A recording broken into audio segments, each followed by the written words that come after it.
ঈদুল আজহা উপলক্ষে দেশের সব ফিলিং স্টেশন ২৪ ঘন্টা খোলা রাখার সিদ্ধান্ত দিয়েছে সরকার।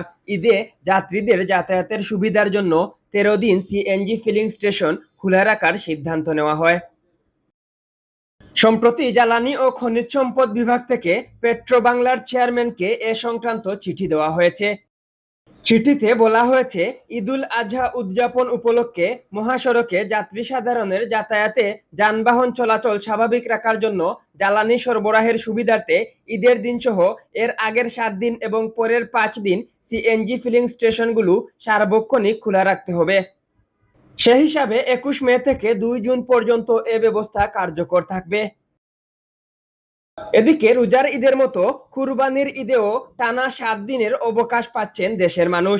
সরকার ২৫ মে থেকে ৩১ মে পর্যন্ত ছুটি ঘোষণা করেছে। মন্ত্রিসভার সিদ্ধান্ত অনুযায়ী ঈদের ছুটির আগে ২৩ ও ২৪ মে অফিস খোলা থাকবে। ডেস্ক রিপোর্ট, আধুনিক কাগজ।